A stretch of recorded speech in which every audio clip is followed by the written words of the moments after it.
Hey YouTubers, Rob here with the I guess the first episode of season 2 of these plays. So to kick off today, we're looking at Revs Plus, written by Geoff Crammond. So it's the first of his motorsport games. It's actually the game that got him interested in doing motorsport, which is the stuff he is most known for. So I'm just going to load it up. While we're here, I'll sort of give a bit of a background while I bring the game up. So Revs Plus was originally released in 1987 and served as an upgrade to the C64 conversion of Revs that came out a year prior. Revs was originally written on the BBC Micro, came out in '84, published by Acorn's own Acornsoft label, and was upgraded a year later with an additional track pack. And the sort of Rev Plus release matched that. Revs Plus also adds a number of other facilities for basically improving playability. So on the Beeb, Revs was really controlled with the keyboard or an analog joystick. On the C64, there weren't many analog joysticks in use, so you really had to play with the keyboard. Revs Plus allows you to use a standard C64 joystick. I'm going to play off the keys just to simplify things a bit, but it's easy enough to get working with the joystick. So now we're up. I'm going to do a quick race on Silverstone. It's the only circuit I've actually been able to get some degree of control over. As people who have seen on my Twitter feed a few nights ago, be posting qualifying and race results. So we'll go in, pick Silverstone. So as you said, that selection screen you saw earlier is just the initial loader. On the Beeb, you can only have one circuit loaded. You have to reset if you want to change tracks. Here, you've got two, but you still have to back to the menu here or restart if you want to change. So we'll go for competition. We'll have a quick single race. Novice, because I'm kind of terrible. We'll go for 5 minutes of qualifying. Enough to sort of show the idea. As in real life, you go on the track, other cars there, and you just need to see how many laps you can do. Obviously. So here, unlike a lot of real racing sims that you'd find nowadays, you can really only adjust the wings settings here. So I'm going to just use the standard ones they recommend in the manual when you're getting started. As you get to grips with the game, you can find what's optimal for each circuit and use those and become a better driver. I'm still kind of rubbish, so we'll stick with the defaults. They recommend. Now we're on the track. So firstly, I've just dulled there. That little white indicator just indicates I've got the computer assisted steering on. Okay, now the engine's rather quiet, so I might actually adjust that. So essentially, you can sort of see, I've got everything. You've got your speed, or your tachometer in the center. You've got the classic.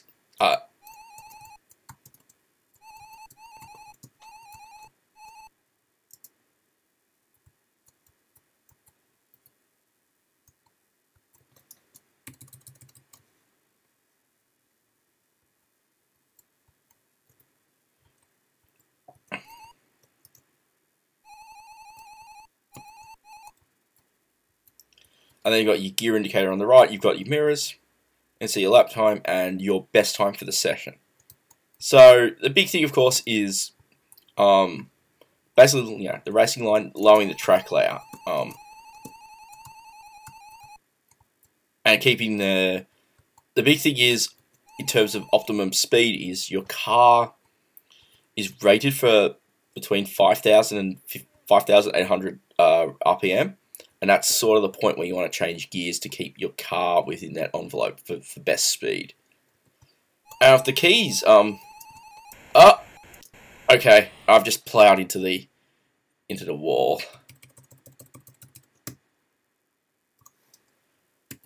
So even though I've just plowed in the wall, I've been reset at the end of the track, and it's time to do another lap. Of course, if I do that too many times, I won't actually post the qualifying time, and I'll be at the back of the grid, which is not what we want for this race. So let's try and do that again, and there we go. So you can, well, that doesn't come over that well. You do really feel like you're in control, and you're out of control when stuff happens. You sort of learn using the tachometer, what you should be setting your gears to for corners, adjusting gears as required. And truth be told, whilst I could never sit on my real C64 and play it with the keyboard, I tend to hurt my hands quite a bit when I had a session of Thrust not too long ago. Playing it with the emulator, it actually does feel pretty reasonable. So, it actually does work pretty well. I actually find it a little more control over gears than I did actually with the joystick, where you're sort of using the model similar to other games where it's hold fire and tap up to change up gear or neutral. Or if you just press the fire button on its own and the joystick's vertically centered, you would downshift, which tends to be confusing. The other thing is a little bit of a novelty is, unlike other games, you actually have to fire the engine starter up. So if you'd noticed before, you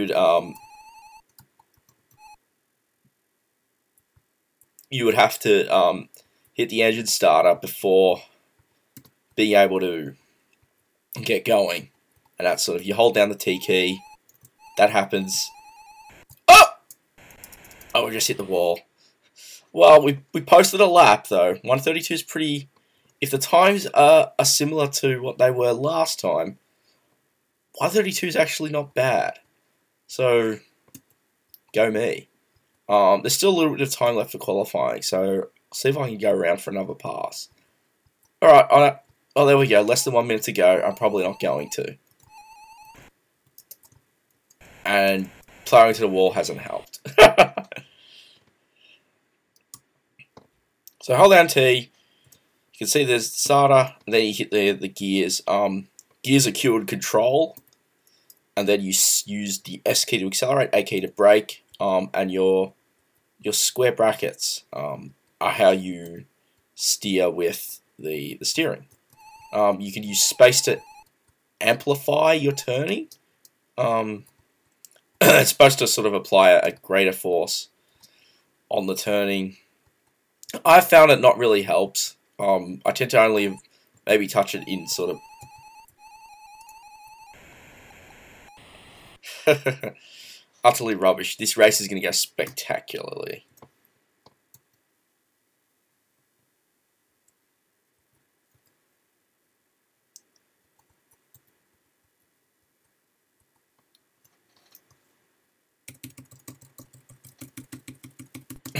So there we are. We've now completed qualifying. I posted what looks like a pretty decent lap time.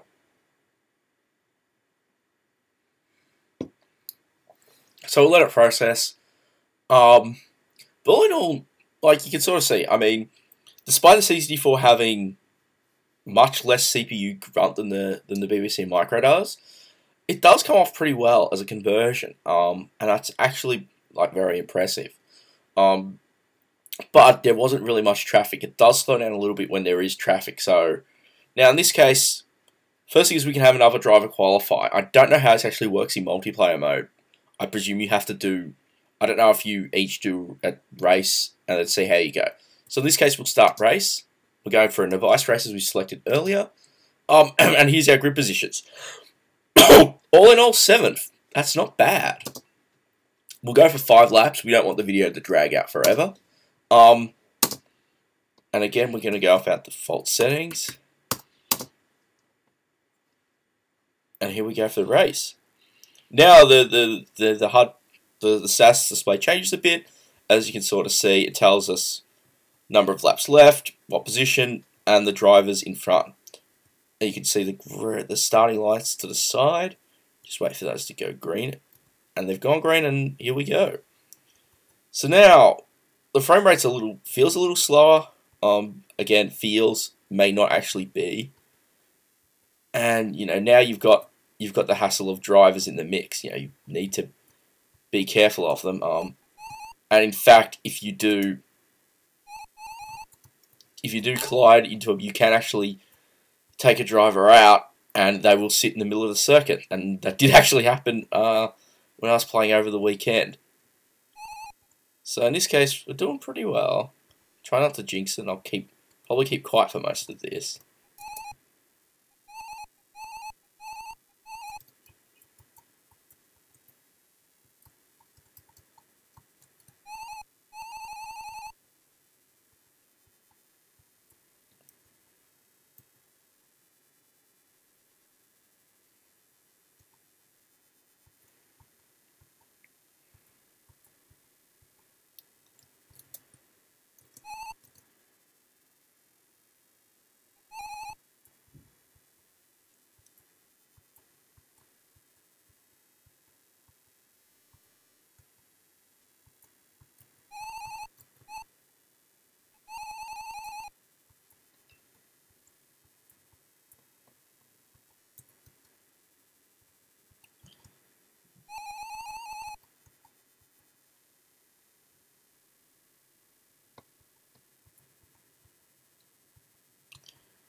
So 1 down, 4 to go. Ah! Damn it! Come on. We've also got to be always in neutral. And now we're... Well... Oh! My! That was not pretty. You can see how it goes if you're not careful. You can pretty much fall back.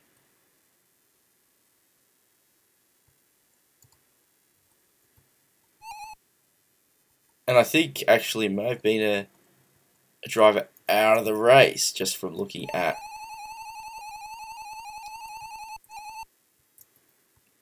So now I've got to go back and try and rebuild.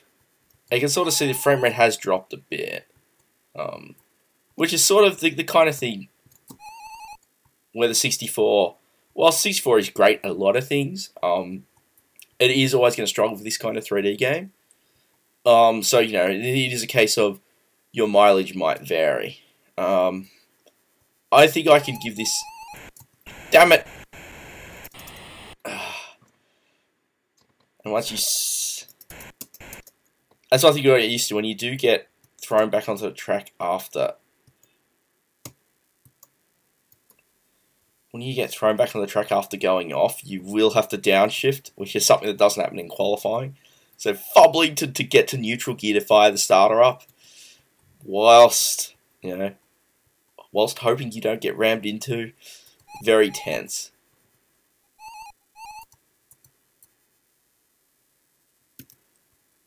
Alright. Try not to be miles behind. Miles behind. I do love the names of these drivers. When we get to the race results, I'll leave the screen up. But there's a good chuckle.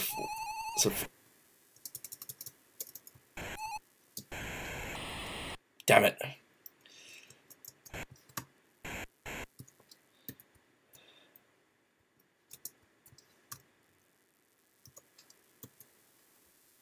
This is not how you go about being a Formula 3 driving champion.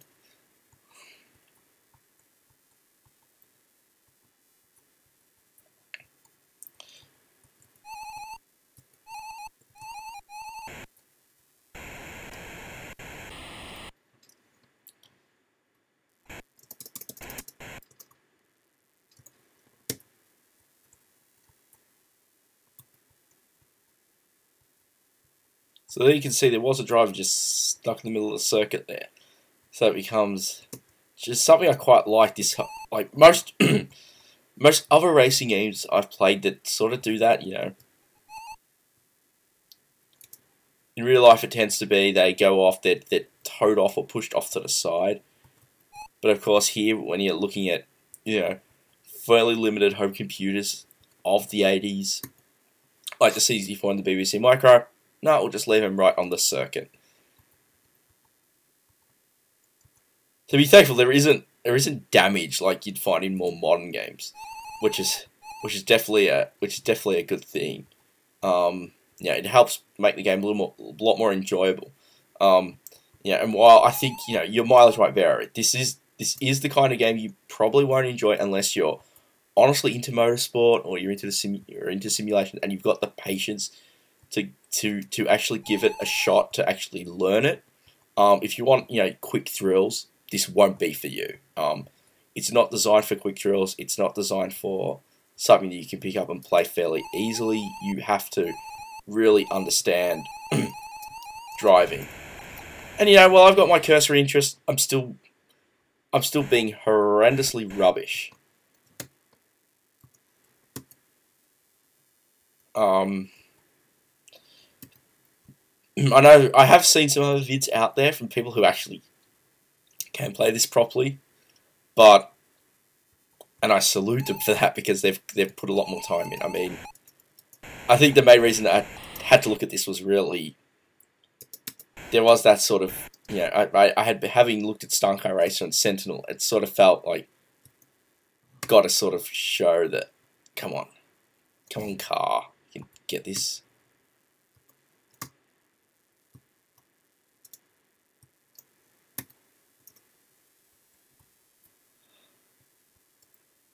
This is embarrassing at this point, but as I was hoping this wouldn't happen this time, that in this race I wouldn't be dead last, and technically I'm not, but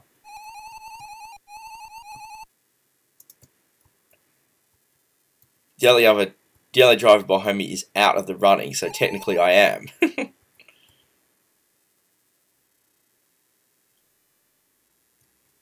The other thing that I is that the engine noise, I think bringing the volume level of the emulator down for recording purposes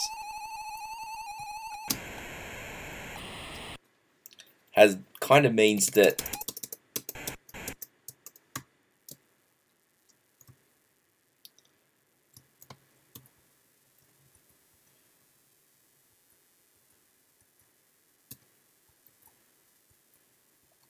you get to hear the engine noise properly. And while I've tried to fiddle with you actually adjust some of the sound volume in game, and it tends to work sitting on a actual C64, but with Vice we seem to not have had as much luck.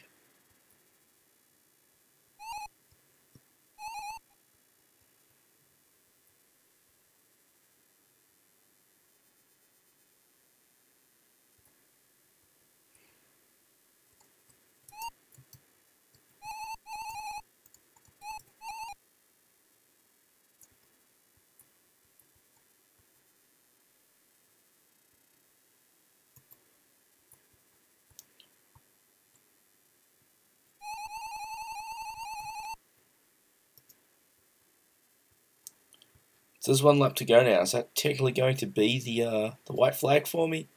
Hope so.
Cool, that drove pretty fast. Now we'll just to get around the S curve to end the lap. And we finished the race. And we have to slow down, and here we are. So there we go. We did end up coming dead last. Well, essentially with Willie Swerve being DNF. He was the one that was sort of sitting on that first straight. That's it. You can see some of these names. They're very very very punny. You know, depends on your things of puns. You can see our best lap 134. We did not do as good as we did last time for qualifying. And if we were to continue the championship, we would get the points over that. So that, I think I'm going to leave it there. I don't think there's worth me showing any other tracks. I could do a quick follow-up if anyone's interested, but I don't really think there's much of a point. But that's Revs Plus. If you're into motorsport sims, and I mean simulations, it's one to definitely check out. You know, it's worth trying to find copies of the manual to sort of see the detailing. They do a really good job of covering like track work, and cornering and all of that stuff, like any good motorsport sim.